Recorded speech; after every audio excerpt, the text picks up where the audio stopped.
तर मी तुम्हाला हे उदाहरण सांगायचं कारण एवढंच, थोडं खरं बोलू का बरं बोलू? बरं आणि खरं. आपल्या मुलांना नुसतं अभ्यास कर अभ्यास कर अभ्यास कर म्हणून पुस्तकी किडा करू नका. आपल्या मुलांना घरात बस बाहेर लोकांना बेकार आहे, ती पोरं चांगली नाही, तिकडे जाऊ नको, अरे इकडे बस म्हणून घर कोंबडा करू नका. मुलांना आपल्या बाहेर जाऊ द्या, मुलांमध्ये खेळू द्या, बागडू द्या. जर पोरा थोडी मोठी असतील, टीनेजर, तर त्यांना चौकात जाऊ द्या, त्यांना डांगडिंग करू द्या, त्यांना टवाळक्या करू द्या. लांबून लक्ष ठेवा ना, हा कोणाबरोबर असतोय. आधुनिक काळामध्ये तुमच्या पोराला शिट्टी मारता आली पाहिजे. अब्राहम लिंकनने मुलाच्या मुख्याध्यापकाला लिहिलेल्या पत्रात म्हटलं होतं, माझ्या मुलाला जगात कसं जगायचं आणि विषम परिस्थितीत कसं वागायचं हे शिकवा. त्यामुळं पालकांनो, जगात कसं जगायचं आणि विषम परिस्थितीत कसं वागायचं या कलियुगात शिकायचं असेल तर पोरांना चौकात जाऊ द्या. जी पोरं चौकामध्ये लहानाची मोठी होतात, मंडळाचे कार्यकर्ते, ते आयुष्यात कितीही मोठं संकट येऊ द्या, कधीच आत्महत्या करत नाही. कारण चौक एक फार मोठी युनिव्हर्सिटी आहे, एवढं तुम्हाला सांगतो. वाजवा, जोरात वाजवा. मॅडम म्हणलं ना, ॲक्युपंक्चर, ॲक्युप्रेशर नको, औषध नको, गोळ्या, असत वाजवा टाळ्या. तर पोरांना बागेमध्ये गेला, बागडू द्या, खेळू द्या, पारंब्यावर चढू द्या, घसरगुंडे खेळू द्या, लिफ्टमध्ये जाऊ द्या. आपण लगेच काय करतो, हे इकडे नको जाऊ, तिकडे नको जाऊ, भिंतीवर नको चढू. पोरांच्या मनात भय निर्माण करू नका. ईश्वराची ती लेकरं आहेत, त्यांना सांभाळण्याचं काम त्या ईश्वराचं आहे. फक्त काळजी घेणं हे आपलं काम आहे, पण अति काळजी. भगवान बुद्धांना विचारलं विष म्हणजे काय, तर भगवान बुद्ध म्हणाले, एनिथिंग ॲक्सिस इज पॉयझन. कुठलीही गोष्ट अति हे पॉयझन आहे. त्यामुळं पोरांना अजून एक तुम्हाला सांगतो की रोज मैदानावर जाऊ द्या. अमेरिकेतून MS करून आलेल्या पोराला मुंबईची लोकल पकडता येत नसेल तर युजलेस एज्युकेशन. काय म्हणणं आहे तुमचं? आपली पोरं आहे ना, कच्चाकच घुसली, गाडी चालू झाली, हे थांबल्या, सगळं गॉड गाड्या म्हणल्या गेले, गाडी भाड्या. त्यामुळं पोरांना रोज ग्राउंडवर जाऊ द्या. मार्क कमी पडले तरी चालेल. बघा, हे अजित पवार वगैरे सगळे बॅक बेंचर आहेत, पण सगळे IAS हलवतात का नाही? दादा म्हणले की सगळं प्रशासन हलतं का नाही? त्यामुळं पोरांना रोज मैदानावर जाऊ द्या, खेळ खेळू द्या, त्यांची बॉडी धष्टपुष्ट करा. तुमच्या मुलाची तब्येत जबरदस्त झाली पाहिजे. ते गाणं आहे ना, घडी अंगाने उभानी आडवा, त्याच्या रूपात भलताच घोडवा, असं काहीतरी आहे. पण पोरा चिकनी दिसली पाहिजे, बॉडी बिडी तब्येत मस्त झाली पाहिजे. अमेरिकेत विवेकानंदांनी 2 लाख लोकांसमोर एक वाक्य म्हटलं होतं, be a strong and healthy my friends, every day go on ground, play football और do योगाज. When you become a strong and healthy person, you will understand Bhagavad Gita very well, because strength is life, weakness is death. काय कळलं का नाही तुम्हाला?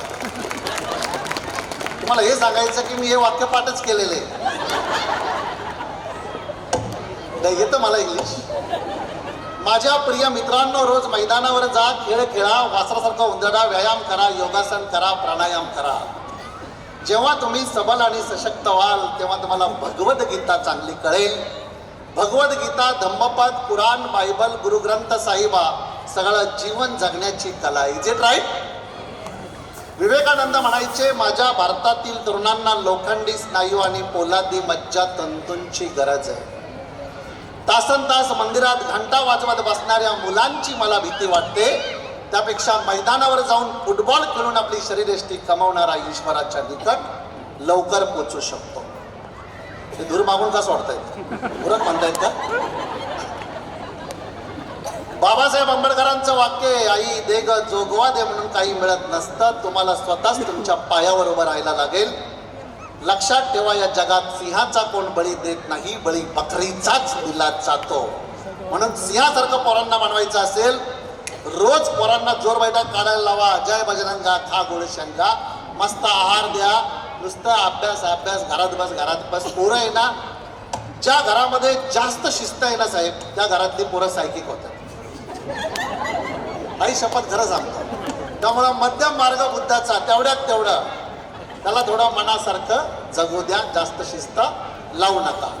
समर्थ रामदास स्वामी म्हणतात, समर्थाची या सेवका वक्र पाये, असा या भूमंडळी कोण आहे. त्यामुळं शारीरिक, मानसिक, आध्यात्मिक, भौतिक सगळ्या दृष्ट्या समर्थ होण्याचा पहिला पाया निरोगी काया. आपल्या पोरांचं आणि आपलं शरीर निरोगी ठेवा. या जगातलं सगळ्यात महत्त्वाचं सत्य आहे, निरोगी शरीर ही मोठी संपत्ती आहे. एक माणूस 1 वर्ष आजारपणामुळं कॉटवर पडून राहिला तर घरच्यांना तो नकोसा होतो, हे तुम्ही पण लक्षात ठेवा आणि आपल्या शरीराची काळजी घ्या. संकट येतील, घाबरू नका. पोरांना म्हणाव शरीर मजबूत बनव, पोरांना रोज ध्यान करायला लावा. मी एक वाक्य म्हणतो, तुम्ही माझ्या मागं म्हणाल का? म्हणाल का? मी म्हणतो तसं म्हणणार? बोला, छत्रपती शिवाजी महाराज की. बघा, मी म्हटलं होतं, मी म्हणतो तसं माझ्या मागं म्हणा. महाराष्ट्रात असं एक पण नरड नाही जे जय म्हणणार नाही. पण मी 2दा म्हटलं, मी म्हणतो तसं माझ्या मागं म्हणा. तुम्ही पालक पण काय म्हटलं पाहिजे होतं? बोला, छत्रपती शिवाजी महाराज की. ते तुम्ही रिपीट केलं पाहिजे होतं. पण तुम्ही पण जय म्हणले. कॉन्सन्ट्रेशन तुमच्याकडे पण नाही आणि मग मुलांकडून अपेक्षा करताय. लक्ष देणं भावळ्या, तुला काही कळत नाही का? त्यामुळं आपला आदर्श आपली मुलं घेतात. त्यामुळं शांतपणाने आपण देखील रोज पोरांना घेऊन 10 मिनिटं श्वासाला जाणत ध्यान करा. यूट्यूबवर आनापानसती meditation taught by SN Goenka नावाची क्लिप आहे, विपश्यनेचे आचार्य. तर रोज आपण आपल्या मुलांना 10 मिनिटं त्यांच्याबरोबर ध्यान करा आणि आपलं मन पण सबल करा. आपण पण व्यायाम करा. आपलं अनुकरण पोरं करत असतात. पोरांसाठी आई ही हिरोईन आणि बाप हा हिरो असतो. त्यामुळं पोरांना नैतिक मूल्य आपण घालून दिली पाहिजे. पार्वतीबाई माळी नावाची एक बाई होती, तिने दारूच्या धंद्यावाल्यांविरुद्ध आंदोलन केलं, दारूचे धंदे उद्ध्वस्त केले. पार्वतीबाईची मुलाखत घेण्यासाठी चॅनलवाले आले, मीडियावाले आले, कॅमेरे ऑन झाले. पार्वतीबाईला पहिला प्रश्न विचारला, गुंडांच्या विरोधात आवाज उचलला, तुला भीती वाटली नाही का? आपला पदर सावरत पार्वतीबाई म्हणाली, साहेब त्यात काय व्हायचं, जिथं आहे नीती तिथं कसली भीती. त्यामुळे नैतिक मूल्य आपल्यात आली ना तर आपली पोरं नीतिमान होणार आहे, एवढं लक्षात ठेवा बंधू भगिनींनो. आणि एक महत्वाची गोष्ट सांगतो, मुल्ला नसरुद्दीन चिमन शेठच्या दुकानावर आला. चिमन शेठला म्हणाला, चिमन शेठ प्यास लगी आहे, पाणी पिलाव. चिमन शेठ आपल्या ऐश्वर्य संपन्न गादीवर बसला होता. तो म्हणला, आज माझा माणूस कामाला आला नाही, पुढे जाऊन पाणी पी. दुसऱ्या दिवशी मुल्ला नसरुद्दीन परत चिमन शेठच्या दुकानावर आला. चिमन शेठ प्यास लगी आहे, पाणी पिलाव. चिमन शेठ म्हणला, यार तू अशा वेळेला आला ना, आत्ताच माझा माणूस बाहेर गेला, पुढे जाऊन पाणी पी. मुल्ला नसरुद्दीन हसत हसत म्हणाला, चिमन शेठ 2 दिवस झालं तुझ्या दुकानावर आलो, तहान लागली म्हणून पाणी मागितलं. काल तू म्हटला माझा माणूस आज कामाला आला नाही, आज तू म्हणतो माझा माणूस आत्ताच बाहेर गेला. अरे चिमन शेठ, तू कधी माणूस होणार? तू कधी माणूस होणार?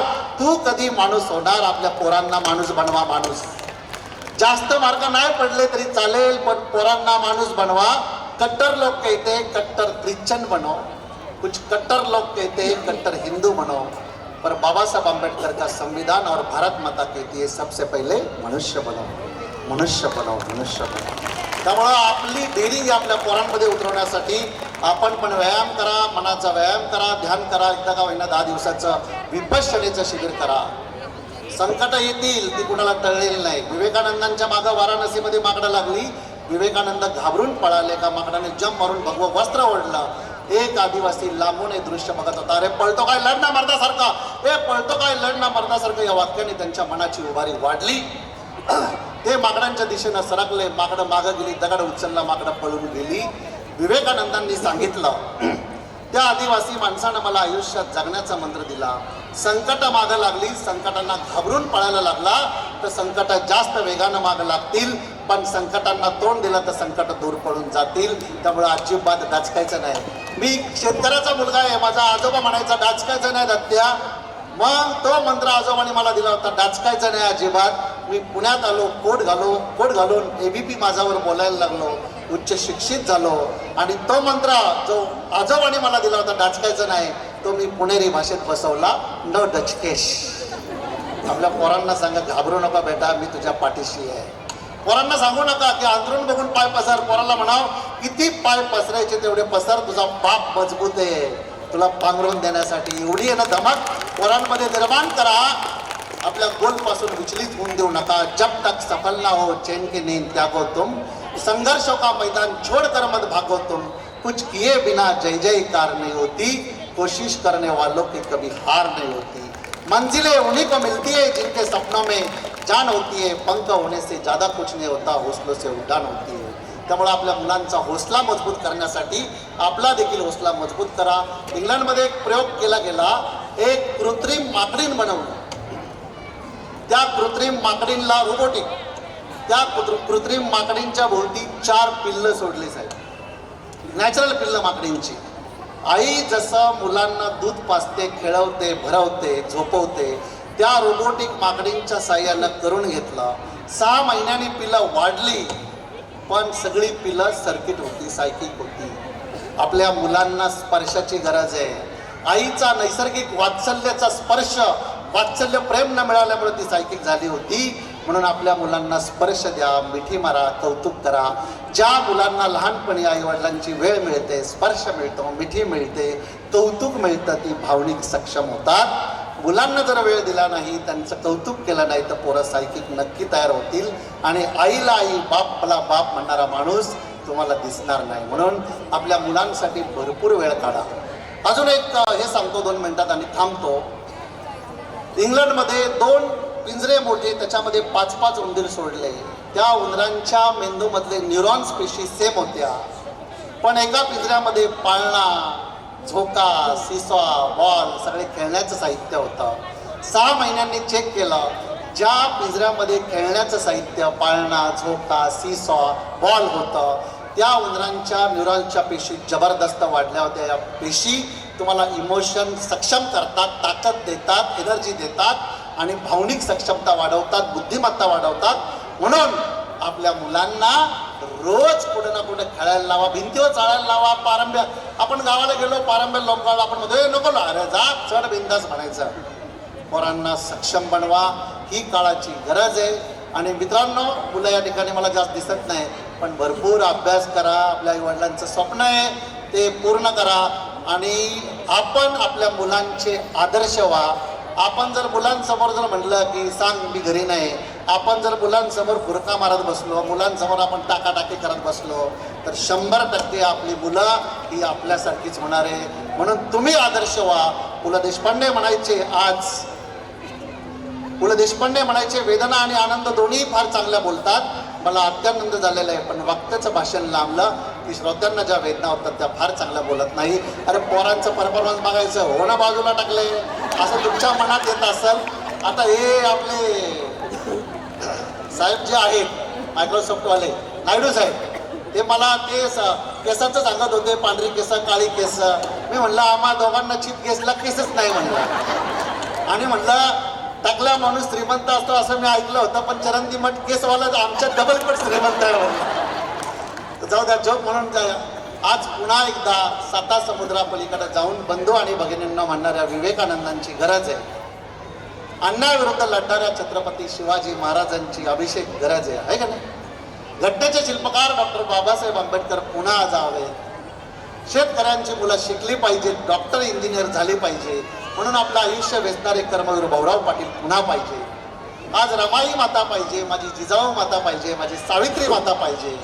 भारत महासत्ता करण्यासाठी, उणीव भरून काढण्यासाठी अभिषेक इंटरनॅशनल शाळेची, कॉलेजची पोरं पुढे येतील आणि भारत महासत्ता करतील अशा आशा बाळगतो.